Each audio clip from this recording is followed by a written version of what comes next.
హరే కృష్ణ ప్రభు. హరే కృష్ణ. భక్తి అంటే అర్థం ఏమిటి? భక్తి అంటే సరళమైన సమాధానం సేవ, ప్రేమతో చేసేటువంటి సేవ. కానీ ఎవరి కోసం?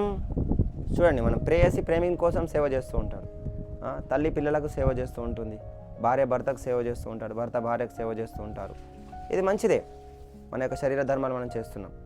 కానీ భక్తి అంటే భగవంతుని పట్ల, భగవంతుని యొక్క సంతృప్తి కోసం, కృష్ణుని యొక్క సంతృప్తి కోసం చేసేటువంటి సేవ ఏదైతే ఉందో అది భక్తి అన్నట్టు. అయితే మిగతా సేవలకు ఈ సేవకు తేడా ఏంటిది? మిగతా సేవలకు ఈ సేవకు తేడా ఏంటిదంటే, ఎప్పుడైతే మనం భగవంతుని పట్ల సేవ ఏదైతే, మన యొక్క సేవ ఏదైతే భగవంతుని పట్ల సంపూర్ణంగా కేంద్రీకృతం అవుతుందో అది భవబంధాలన్నిటి నుంచి కూడా మనల్ని బయటకు తీసేస్తుంది. తర్వాత ఇంకొక ముఖ్యమైనటువంటి విషయం ఏంటిదంటే, ఇప్పుడు మనకు తండ్రిదండ్రుల పట్ల, భార్య పట్ల, పిల్లల పట్ల, కుటుంబ సభ్యుల పట్ల, మిత్రుల పట్ల, సమాజం పట్ల మనకి ఎంతో కొంత ఆసక్తి ఉంటుంది. కానీ ఆ ఆసక్తి వల్ల మనం సేవ చేస్తూ ఉంటాం. మరి ఇప్పుడు మనం చర్చించాం భక్తి అంటే సేవ అని. మరి ఈ సమాజంలో ఉన్నాం కాబట్టి ఇవన్నీ మనం కార్యకలాపాలు చేయాలి.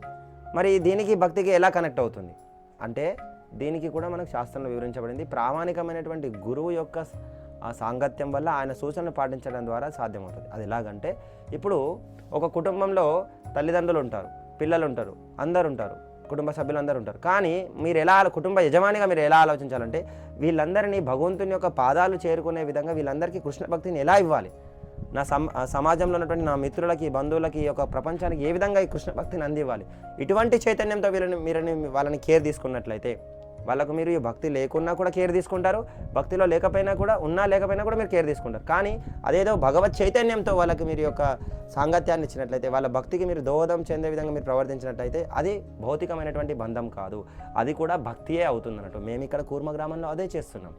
ఇక్కడ ఉన్న ఎన్నో 16 కుటుంబాలు ఉన్నాయి, మొత్తం 70 మంది భక్తులు ఉన్నారు. వీళ్ళందరూ కూడా వాళ్ళ యొక్క శరీర ధర్మాల్ని పర్ఫెక్ట్గా నిర్వర్తిస్తున్నారు. కానీ ఏ విధంగా కృష్ణ చైతన్యంలో భగవంతునికి సంతృప్తి చెందాలి అనేటువంటి సెంటర్ పాయింట్ తోటే ప్రతి ఒక్క బంధం కనెక్ట్ అయి ఉంటుంది.